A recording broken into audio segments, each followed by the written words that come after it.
Vou começar aqui com a pergunta do Wesley Ramon, Urubu Interativo. Ceni, boa noite. O Flamengo depende apenas de si para ser campeão brasileiro. Há uns dias você era contestado e hoje você pode conquistar seu primeiro título da Série A como técnico. O que passa na sua cabeça agora?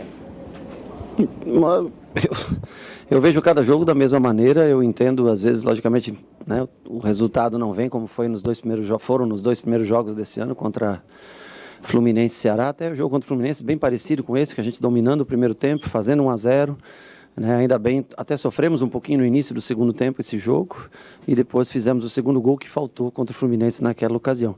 Mas eu trabalho da mesma maneira todos os dias. Eu vim para cá com o objetivo, com o sonho de trabalhar muito e ter a oportunidade de brigar por um título. Eu acho que hoje o Flamengo se aproxima dessa briga, 2 pontos de diferença. Temos um jogo dificílimo já no domingo, né, contra o Red Bull. Mas já é melhor, faltando 4 rodadas, por mais difícil que seja a nossa tabela, depender de si próprio para chegar ao título. O caminho é longo, mas temos possibilidades. Isabelle Costa, canal Paparazzo Rubro Negro. Boa noite, Ceni. Reta final do campeonato e alguns jogadores acumulam 2 cartões amarelos, como João Gomes, Gustavo Henrique e Gabigol.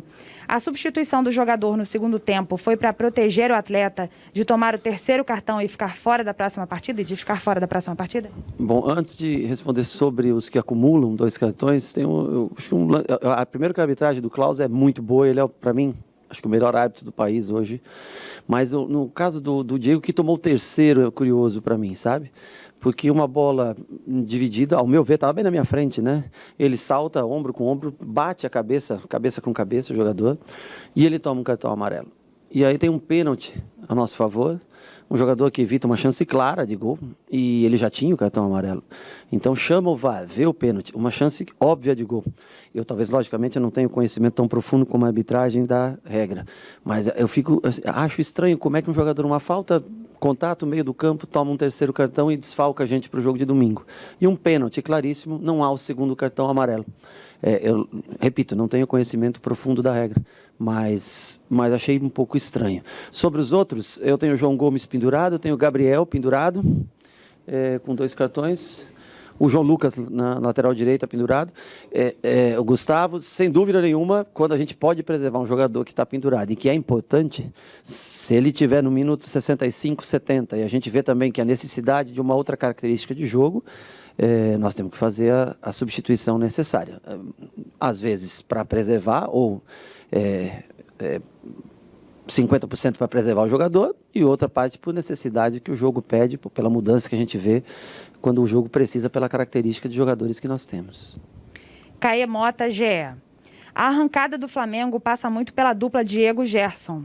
À medida que a sintonia entre eles fica mais fina, a equipe se torna mais impositiva. Está claro que não há primeiro ou segundo volante. Queria que você falasse dos dois e se a sincronia passa mais pela percepção deles em campo ou é pré-determinado. A sincronia passa pelo treinamento, né? Porque essa dupla nunca jogou junto, um jogo começando, né? Eu não lembro ao menos de ter visto Diego e Gerson começando uma partida juntos. Então, assim, é lógico que todos nós que tomamos atitudes, decisões, né, dentro de um campo de jogo, num treinamento, por exemplo, trazer o Arão para a zaga, né? Claro, o Arão não é um zagueiro de origem, mas a percepção de um treinador, quando ele, né, vê a opção, principalmente com a ausência do Rodrigo, que tem muito boa saída de jogo, né? Eu acho que a gente tem que valorizar isso, né? Essas duas, acho que são 2 mudanças bem óbvias, assim, que ficaram claras, que foi o recuo do Arão para a zaga com a qualidade do Diego no meio. O Diego com espírito de luta, ele é um cara que contagia todos, é um cara que motiva todo mundo, né? E ele está se doando, porque é um 10 de origem, né? Eu sei que hoje ele faz muito melhor essa função de frente para o jogo, pela qualidade que tem. Então, assim, normalmente o Diego trabalha mais atrás do que o Gerson. Em determinado momento do jogo, quando a gente joga lado a lado, aí sim, aí a gente alterna a subida. Senão, normalmente, se você acompanhar o jogo, se você acompanhar os melhores momentos, você vai ver sempre o Gerson, principalmente quando é marcação, no momento de saída do adversário, o Gerson está jogando mais acima. Isso é uma determinação que a gente treina, repete todos os dias. Claro que ainda vão faltar ajustes, né? O Diego, repito, não é um primeiro volante, né? Não é são no mínimo 2,8, para não dizer 2,10 jogando no meio-campo. Mas a qualidade da posse, do controle de jogo passa muito, sem dúvida, por ter 2 volantes dessa qualidade, mas especialmente por ter trazido o Arão para trás na ausência do Rodrigo Caio. Marcos Coelho, Rádio Tupi. Rogério, o elenco do Flamengo tem uma série de jogadores decisivos, entre eles o Bruno Henrique, que sempre aparece bem nos clássicos. Qual a importância de poder contar com esses atletas que crescem em jogos grandes? O Bruno Henrique, ele não acho que ele se destaca só nos clássicos. Na grande maioria dos jogos, ele é um jogador que ou dá assistência ou faz um gol, como fez de hoje o segundo gol. É um jogador importantíssimo para mim. 100 gols na carreira, se eu não me engano, né? 100 gols hoje, né? Eu fiquei feliz. Falei que ele já está alcançando ali na marca, passando 100. No último jogo, assistência. Nesse jogo, gol. Então, ele é um jogador imprescindível, um bom jogo aéreo, né? Um jogador que tem a velocidade, jogo aéreo, explosão, tem uma boa finalização de perna direita, um cabeceio, né? Um tempo de bola fantástico. Jogador extremamente querido por todos, um cara que trabalha muito, merece realmente todos os elogios e viveu um momento bom como ele já viveu em 2019 e está novamente readquirindo a confiança para jogar. Edson Viana, TV Globo. Rogério, boa noite. Gabigol saiu aparentemente contrariado e você, com fisionomia fechada, trocou rápidas palavras com ele. Qual a sua visão da postura dele? Eu acho que nenhum jogador gosta de ser substituído, né? Eu vejo pelo outro lado. Esses dias me perguntaram do número de gols que o Flamengo perdeu. Eu vi do número de chances que o Flamengo criou.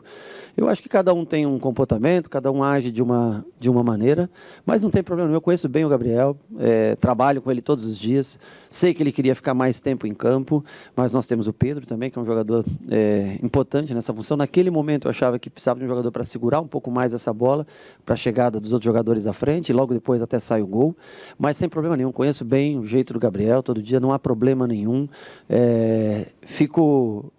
Ele se doou muito hoje no jogo, ajudou muito na marcação, ele teve boa recomposição, teve as suas chances de gol também novamente, ele está sempre aparecendo pela movimentação, pelo mérito da movimentação dele, mas sem problema nenhum. Alguns saem mais cansados, mais tranquilos, outros queriam estar mais tempo dentro de gol. O centroavante normalmente é assim, é mais fominha, né, para estar dentro do campo. Vai chegar o momento que ele e Pedro vão estar juntos dentro do campo de jogo, em algum momento.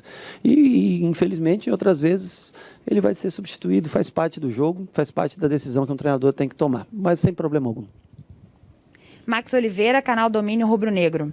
Rogério, boa noite. Tecnicamente, na tua avaliação, o que você consegue enxergar no Flamengo de hoje que não existia antes da sua chegada? O que mudou nestes últimos jogos para o Flamengo ter essa sequência de vitórias? Bom, falar sobre antes da minha chegada é muito difícil, muito delicado, porque você tem que falar de um trabalho de outro profissional. O que eu posso falar é que nós estamos jogando numa intensidade um pouco maior nesses últimos jogos. Eu acho que o time vem crescendo. Me dá medo sempre o terceiro jogo em 3 dias, porque eu acho estranho outra coisa, né? Inter e Atlético Mineiro, por exemplo, que estão mais próximos da gente, jogam na quarta-feira. Só o Flamengo joga no domingo. O Flamengo enfrentou um time que vinha de 4 dias de intervalo de descanso. O Flamengo vai enfrentar um time no domingo que vem de 4 dias de descanso. De intervalo de um jogo para outro, né? Trabalhando.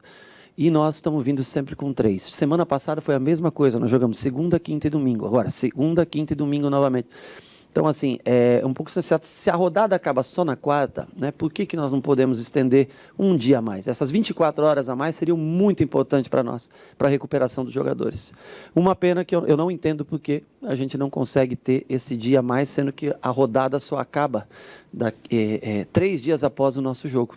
É uma pergunta que me deixa preocupado, porque parece que não, mas 24 horas, nesse caso, de 3 para 4 dias, é uma mudança drástica na recuperação do jogador. Então, não sei o que acontece. Rafael Melo, canal Rafa Melo. Ceni, parabéns pela vitória. O Flamengo agora volta a depender apenas de si para ser campeão. Como manter a cabeça no lugar e não desperdiçar pontos daqui para frente? Não, manter a cabeça no lugar é uma coisa relativamente fácil, porque são bons profissionais, bons jogadores, bem assessorados pelo departamento médico, físico, por nós ali todos os dias. Esses caras já viveram tudo. Né? Eles sabem o quão é importante você ser campeão. Bicampeão brasileiro, então, se conseguisse, seria um feito fantástico, pouca gente conseguiu isso, né? Então, a cabeça boa, isso eu tenho certeza que eles estão focados, que eles também querem, nós todos queremos brigar mais próximo do que nós estamos do Inter por esse título, né? Agora, o problema maior é a recuperação de todos para domingo. Nós vamos ver, analisar, o Gerson saiu novamente com uma pancada no mesmo tornozelo, o Diego suspenso pelo 3º cartão amarelo, o Bruno Henrique um pouco mais cansado do que o normal, com uma dorzinha posterior, a Arrascaeta também bem cansado. Nós vamos recuperá-los, porque esses 2 dias vai ser mais para recuperação e analisar também qual a nossa escolha, se a gente volta Arão para o meio, se a gente entra com outro jogador de meio campo nessa função, João, PP. Vamos analisar como a gente vai fazer para o jogo de domingo. Mas foco é uma coisa que eu não acredito que falte. Espero que também não falte perna. João Pedro Granete, coluna do Fla. Boa noite, Rogério. O Arão encaixou muito bem atuando como zagueiro e a cada jogo vem mostrando uma liderança com os companheiros de defesa. Como tem sido a conversa com camisa 5 e qual a importância do jogador para o seu estilo de jogo? Para mim é importante porque eu gosto muito de jogadores que tenham construção de jogo. O Flamengo é um time de propositivo, é um time que aliás, tem muito até relativamente a ver com o nosso adversário de domingo, que é um time que consegue propor o jogo, né? Você vê contra o Inter, põe 72%, 73% de posse de bola. É um time que ascendeu a primeira divisão nesse ano, claro que tem investimento de fora e dinheiro, ótimos jogadores, né, contratados, mas é um time, o Flamengo é um time que precisa, para jogar nesse tipo de formação, ele precisa ter a bola, ele precisa comandar o jogo. Sem comandar o jogo, esses jogadores passam a ter que marcar muito, né? Então, assim, eu lembro do Flamengo jogando com Arão e Gerson no meio, mais os 4 na frente, mas fico feliz de ver um time que tem Diego e Gerson no meio, com mais os 4 na frente, sendo que só joga com um zagueiro, com o Arão fazendo essa função. Ele vem sendo extraordinário no compreendimento do jogo, na compreensão do jogo, no entendimento, na marcação e especialmente nesse passe entre linhas. Ele é um jogador que... Claro, o jogo aéreo não é como, por exemplo, do Gustavo Henrique ou do Rodrigo Caio, mas em contrapartida ele te entrega outras coisas muito boas. Ele tem, por ter jogado muito tempo de volante, sempre por trás do Gerson, ele tem uma noção muito boa de cobertura. Tem ajudado bastante em todos os sentidos. Além do que é um menino que tem uma liderança, já tem uma história no Flamengo e tem uma liderança que é muito dele. Guilherme, Rádio Bangu. Rogério, boa noite. O próximo desafio é contra o Red Bull Bragantino, que tem o artilheiro do campeonato e vem dando muito trabalho aos times de cima da tabela. Gostaria que você falasse como analisa o próximo confronto. É dificílimo. Eu acho que se torna uma grande final. Cada jogo é uma final, mas essa se torna, eu acho que essa rodada ela é um pouco mais favorável tanto ao Inter quanto ao Atlético. O Inter joga em casa, tudo isso, né? Nós temos que viajar, o tempo de recuperação. É uma rodada que nós temos que tomar muito cuidado, porque nós vamos enfrentar uma das equipes que vem jogando no melhor futebol do país. Claudinho é um excepcional jogador, já tive a oportunidade de conversar outras vezes com ele. Para onde eu ia, tentava até levar o Claudinho. Arthur também é um grande jogador. Tem jogadores que jogaram comigo, Edmar no São Paulo, Líger no Fortaleza comigo. Jogadores que conhecem, rodaram por todo lugar no Brasil. E hoje eu acho que se encontra num clube com estrutura, com uma base boa de trabalho. Então é um jogo que vai exigir o máximo. Se nós conseguirmos essa vitória, eu acho que a gente aí ganha um tempo para trabalhar, para se preparar para o jogo do Corinthians. Esse jogo se torna importantíssimo se a gente tem a pretensão de ser campeão. Gustavo Henrique, canal Gustavo Henrique dando choque. Sênio, o Internacional, atual líder da competição, não vence um campeonato brasileiro desde 1979, há quase 42 anos. Você acha que esse aspecto psicológico pode pesar para o concorrente do Flamengo? Não, o Inter ganhou em 75, 76 e 79. Foi tricampeão brasileiro, mas o Inter ganhou coisas importantes, como 2006 a Libertadores, 2010 a Libertadores, ou seja, títulos até maiores do que o Campeonato Brasileiro. Então, não acredito nisso. Acredito que o Inter continua pelos 2 pontos de diferença, parece que não são muito, mas falta se tratando em 12 só apenas para jogar. Continua, logicamente, como favorito na competição. Mas hoje, eu acho que a gente dorme mais feliz pelo fato de depender, por maior que seja a dificuldade, por pior que seja, mais difícil que seja a tabela para a gente, mas a gente voltou novamente a depender só da gente. Última pergunta, Luciana Zogaib, Rádio Ferge. O Flamengo fica de novo dependendo somente de si na disputa do título. O que você acha que pode ser um fator positivo e negativo para o time na reta final do campeonato? Um fator negativo, Não vejo. Quando você depende só de si, eu acho que só vejo coisas positivas, né? O mais perigoso é realmente o pouco tempo de intervalo de jogo segunda lá em Recife, depois de ter ido jogar no Sul, né? Vai para Recife, volta para cá, joga 3 dias depois e joga no domingo. Para mim esse é o ponto mais difícil de contornar para manter a intensidade de jogo. O outro ponto de dificuldade é enfrentar uma das equipes que vem em ascensão no campeonato, que é o Bragantino, que vem jogando um ótimo futebol. E de positivo, eu acho que é a confiança, a alegria que a gente tem em voltar, né? Para todos que descartaram praticamente o Flamengo, né? Quando tinha pouca possibilidade de chegar, hoje praticamente são os dois times que brigam, né, diretamente pelo título. Claro que o Atlético Mineiro tem chance, São Paulo tem um jogo a menos, né? As outras duas equipes que estão próximas a gente, mas vamos ter uma briga boa, Inter e Flamengo com o Atlético Mineiro e São Paulo, um pouquinho mais atrás, mas ainda também com chance de título. Chegamos à 34ª rodada, dependendo das nossas forças para tentar levar o Flamengo ao seu 8º título brasileiro. Muito obrigada, Rogério. Parabéns novamente pela vitória.